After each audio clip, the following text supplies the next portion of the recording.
Hello दोस्तों, मैं आपका दोस्त आपका टीचर आदित्य सर। आज हम लोग स्टार्ट करेंगे BHU BCom एंट्रेंस 2014 का पेपर का पार्ट 3। पार्ट 2 में हम लोग क्वेश्चन नंबर 60 तक हो चुका था। अब पार्ट 3 देखेंगे आज, जिसमें क्वेश्चन नंबर 61 से स्टार्ट होगा और क्वेश्चन नंबर कहाँ तक जाएगा, क्वेश्चन नंबर 90 तक। तो आइए स्टार्ट करते हैं क्वेश्चन नंबर 61। तो देखिए क्वेश्चन नंबर 61 क्या कहता है। द्विपक्षीय अवधारणा पर आधारित लेनदेन को लिखने की प्रणाली को क्या कहा जाता है। दोहरा खाता प्रणाली, इकहरी खाता प्रणाली, दोहरा लेखा प्रणाली, इकहरी लेखा प्रणाली। तो द्विपक्षीय अवधारणा पर जो लेखा किया जाता है उसको हम लोग बोलते हैं डबल एंट्री सिस्टम, अर्थात दोहरा लेखा प्रणाली। मतलब क्या है कि इसमें एक डेबिट होता है और दूसरा क्या होता है, हमारा क्रेडिट होता है। ठीक है। Question number 62। क्वेश्चन नंबर 62 देखिए, रोजनामचे में कितने कॉलम होते हैं? 3, 4, 5, 6।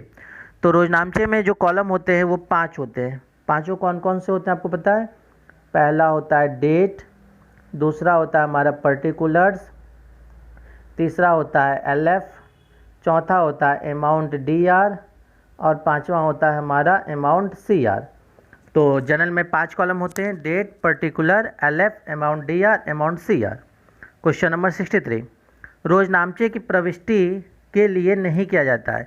मतलब रोजनामचे में किसकी प्रविष्टि नहीं की जाती है? दलाली की, नगद छूट की, व्यापारिक छूट की, कमीशन की।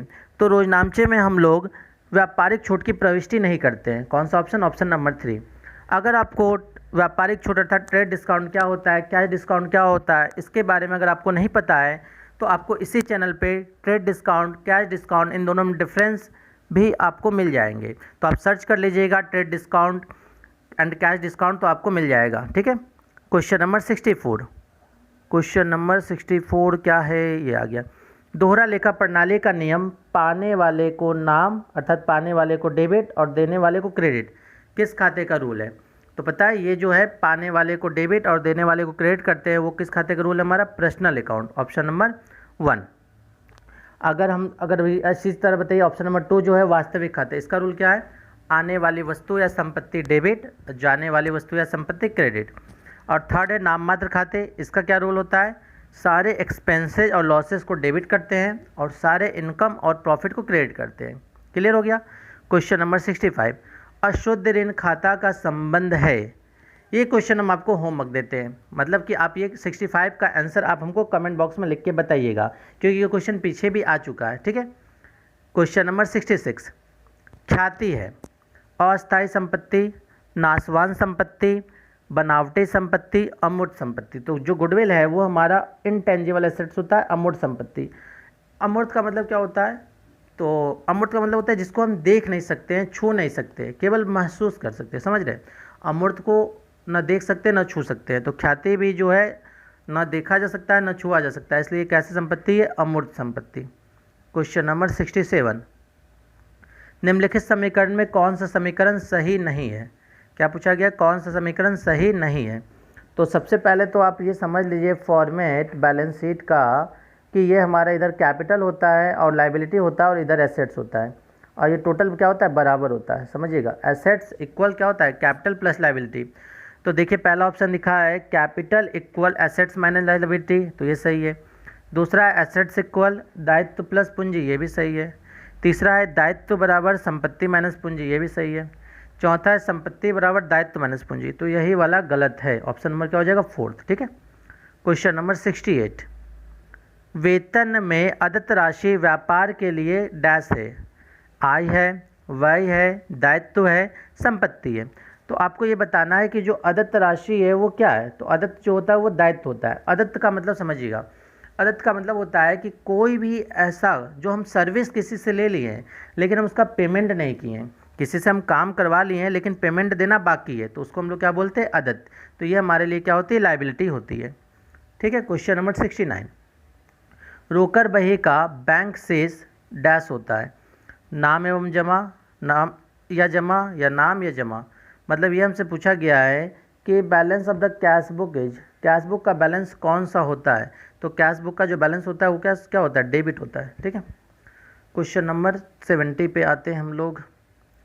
तलपट है एक खाता, एक विवरण, एक सूचना, एक सारांश। तो तलपट जो होता है वो एक स्टेटमेंट होता है, ठीक है। खाता बही के बाद हम लोग क्या बनाते हैं, तलपट। तो तलपट कोई खाता नहीं होता, बल्कि ये क्या होता है, एक स्टेटमेंट होता है। क्वेश्चन नंबर 71 देखिए,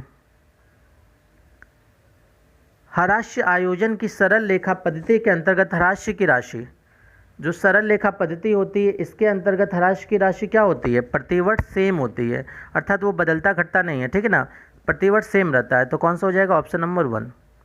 किसी विद्यमान संपत्ति के विस्तार पर किया गया व्यय क्या होता है, आयगत हानि, पूंजीगत लाभ, आयगत व्यय, पूंजीगत व्यय। तो बताइए कौन सा होगा। तो किसी भी संपत्ति को हम लोग क्या करते हैं, अगर विस्तार करते हैं तो उस पर अगर कोई खर्च करते हैं तो हमारा पूंजीगत व्यय होता है। बस ये ध्यान रखिएगा कि जो भी हम विस्तार कर रहे हैं उससे हमारा क्या हो, प्रॉफिट बढ़े, ठीक है ना। तो ऐसे खर्चे को हम लोग क्या कहते हैं, पूंजीगत व्यय। क्वेश्चन नंबर 73 क्या लिखा है, जो बिल लिखता है उसे कहा जाता है देनदार, आदता, प्राप्तकर्ता, लेखक। तो बिल लिखने वाले को क्या कहते हैं, लेखक। ध्यान समझिएगा। अच्छा, एग्जाम में ऐसे पूछा सकता है कि बिल में कितने पक्षकार होते हैं। तो बिल के जो पक्षकार होते हैं वो कितने होते हैं, 3। पहला ड्रॉयर, दूसरा ड्रॉई, तीसरा पेई। तो ऐसे भी एग्जाम में पूछा जा सकता है आपसे, ठीक है। क्वेश्चन नंबर 74 देखिए, सहकारी समितियों का पंजीयन है। क्या पूछा गया है, सहकारी समिति का जो है वो पंजीयन क्या ऐसा है, होता है ऐच्छिक होता है, अनिवार्य होता है, कि हानिकारक होता है, कि वांछनीय होता है। तो सहकारी समिति का जो पंजीयन है वो क्या ऐसा होता है, अनिवार्य। क्वेश्चन नंबर 75, यदि औसत भुगतान तिथि के पूर्व भुगतान किया जाता है तो देनदार को देना पड़ता है छूट, कटौती, दलाली, कमीशन। तो यदि हम एवरेज ड्यू डेट के पहले पहले अगर पेमेंट कर देते हैं तो हमें क्या मिलता है, रीबेट मिलता है। क्या मिलता है, rebate. Option number 2। Question number 76, व्यवसाय प्रेरणा देता है कर चोरी की, उत्पादकों में मिलावट की, कुशलता की, कि मूल्य वृद्धि की। तो बताइए जरा, व्यवसाय किस चीज़ की प्रेरणा देता है हमें, कुशलता का। Option number 3। क्वेश्चन नंबर 77, वाणिज्य है, वाणिज्य किसका अंग है, ये पूछा गया है। व्यवसाय का है, कि व्यापार का है, कि उद्योग का है, कि प्रवर्तन का। तो वाणिज्य जो होता है वो व्यवसाय का अंग होता है। Option number 1। क्वेश्चन नंबर 78, एक व्यावसायिक उपक्रम का प्रवर्तक नहीं हो सकता है एक स्कंद विपणी, एक कंपनी, एक फर्म, एक व्यापार। तो कौन नहीं हो सकता है, एक स्कंद विपणी। क्वेश्चन नंबर 79, एकाकी व्यापार की सबसे बड़ी कठिनाई है छोटा आकार, ये भी कठिनाई है, सीमित पूंजी, ये भी कठिनाई है, सीमित दायित्व, ऐसा तो होता नहीं है, और सीमित दायित्व ये भी है। अच्छा देखिए, एकाकी व्यापार की कठिनाई तो क्या क्या है, छोटा आकार भी है, सीमित पूंजी भी है, और सीमित दायित्व भी है। लेकिन हमसे क्वेश्चन में क्या पूछा गया, सबसे बड़ी कठिनाई, जो सबसे बड़ी समस्या है वो क्या है, असीमित दायित्व। असीमित दायित्व का मतलब ऐसा होता है कि अगर आपका बिजनेस से लॉस हो तो बिजनेस के लॉस को भरपाई करने के लिए आपकी पर्सनल प्रॉपर्टी को भी नीलामी करवाया जा सकता है। तो इसी को हम लोग क्या बोलते हैं, असीमित दायित्व। तो ये सबसे बड़ी कठिनाई है एकाकी व्यापार की, ठीक है। Question number 80,